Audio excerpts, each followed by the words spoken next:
दोस्तों, RX, DRX और pharmacy का ये सिंबल आपने बहुत बार देखा होगा, पर क्या कभी सोचा है ये आर और एक्स की जुगलबंदी आई कहाँ से? ऐसा कोई अल्फ़ाबेट तो नहीं देखा। और इसके बारे में जो भी आप जानते हैं वो सही है या नहीं, आइए जानते हैं। RX, इसके ओरिजिन को लेकर 3 थियरीज़ हैं। पहली थियरी है इजिप्टियन मैथोलॉजी की। हॉरस, जिन्हें God of sky and protection माना जाता है, उनके एविल अंकल सेथ ने उनकी आंख फोड़ दी थी, लेकिन हॉरस के माँ के बिलखने पर गॉड ऑफ विजडम थोथ ने आंख सही कर दी। इस हील्ड आई को कहते हैं आई ऑफ हॉरस, जो बना हीलिंग और प्रोटेक्शन का सिंबल। देखिए, क्या ये आरएक्स का एंसेस्टर लगता है?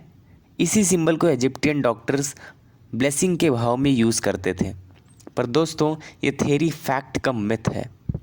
नंबर 2 इज़, कुछ हिस्टोरियंस कहते हैं कि RX astronomical sign of Jupiter से ओरिजिनेट हुआ है। यह एस्ट्रोनॉमिकल साइन, जो कि हिंदी के अल्फ़ाबेट ता को लैंडस्केप करके देखें तो कुछ वैसा ही दिखता है। इसके पीछे की मान्यता है क्योंकि डिजीज़ेज़ ग्रहों की मूवमेंट से इन्फ्लुएंस होती हैं। जुपिटर, जो हीलिंग और एक्सपेंशन का प्रतीक था, उसकी ब्लेसिंग पाने के लिए डॉक्टर्स प्रेस्क्रिप्शंस के ऊपर उसका सिंबल लिखते थे।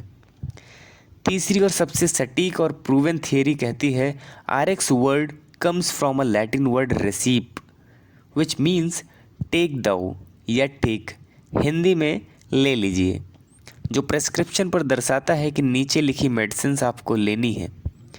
एंशियंट टाइम में रेसिप एज इट इज़ प्रेस्क्रिप्शन पर यूज़ किया जाता था। फॉर एग्जाम्पल, डॉक्टर्स ऐसे लिखते थे, रेसिप 2 ग्रेन्स ऑफ ओपियम। मतलब आप समझ ही गए होंगे। बाय द टाइम ये लंबा वर्ड छोटा होकर आर विद क्रॉस्ड टेल्स यानी RX हो गया। तो चलिए दोस्तों, देखते हैं अपने दूसरे प्रीफिक्स के बारे में, जो है DRX, जो आजकल के फार्मेसी स्टूडेंट एडमिशन लेते ही सोशल मीडिया हैंडल पर DRX हो जाते हैं। उनको सुनकर थोड़ा झटका तो लगेगा, but the prefix DRX has no any official approval to represent you as a pharmacist. ये इनफॉर्मली और स्पेशली इंडिया में ही यूज़ किया जाता है, जिसका कॉमन इंटरप्रिटेशन है ड्रग एक्सपर्ट और समटाइम्स डॉक्टर ऑफ फार्मेसी, जो सबसे पहले कुछ फार्मेसी एसोसिएशन ने यूज़ करना शुरू किया था। महाराष्ट्र स्टेट फार्मेसी काउंसिल ने फार्मेसी काउंसिल ऑफ इंडिया में प्रपोजल भी डाला टू यूज़ PR और PH rather than DRX as a prefix to the pharma degree holders, but इसे कोई भी ऑफिशियल रिकग्निशन या लीगल स्टेटस नहीं मिल पाया था। वहीं पर फार्म डिग्री होल्डर्स के लिए to use doctor as a prefix is officially permitted by PCI। इसके साथ ही DRX प्रीफिक्स पर भी थोड़ा बहुत अगर किसी का हक बनता है तो वो फार्मडी ही है। दोस्तों, तीसरा सिंबल जो हमेशा से थोड़ा कंफ्यूजिंग रहा है, चलिए उसकी हिस्ट्री और मीनिंग की बात करते हैं। ये एक्चुअल में एक नहीं बल्कि 3 हैं जो जाने अनजाने में एक जैसे मान लिए जाते हैं। नंबर 1, कैडुसियस। इस सिंबल में एक रॉड 2 स्नैक्स से क्वाइल्ड होती है और 2 विंग्स भी होते हैं, जिसे जनरली मेडिकल का सिंबल मान लिया जाता है, बट कहानी कुछ और ही है।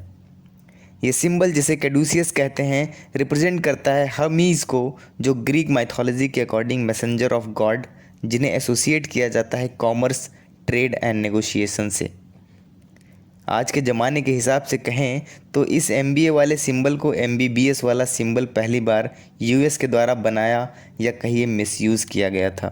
ये कन्फ्यूज़न क्यों हुई, आपको इस दूसरे वाले सिंबल से क्लियर हो जाएगा, जिसे कहते हैं रॉड ऑफ एस्क्लेपियस, जिसमें एक रॉड और सिंगल क्वाइल्ड स्नैक होता है, जो कि एक्चुअल सिंबल है मेडिकल का।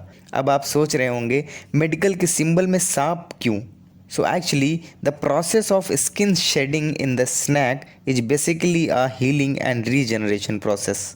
और एस्क्लेपियस, जिन्हें लिंक किया जाता है ग्रीक गॉड ऑफ मेडिसिन, जो कि Greek God of healing Apollo के सन थे, तो उनकी छड़ी और इस स्नेक को आज हम मेडिकल सिंबल के रूप में जानते हैं। Number 3 is bowl of Hygieia, which is the actual symbol of pharmacy. Hygieia is basically the daughter of Asclepius, जिन्हें goddess of hygiene and prevention माना जाता है। इस सिंबल में आपको रॉड ऑफ एस्क्लेपियस के अलावा एक बाउल जैसा स्ट्रक्चर दिखेगा, जो रिप्रेजेंट करता है मोर्टार को। अब शायद आप समझ गए होंगे कि इस सिंबल का मीनिंग क्या है। आई होप ये छोटी सी और इंटरेस्टिंग हिस्ट्री एंड मीनिंग आपको क्लियर हो गई होगी। Thank you for watching the video.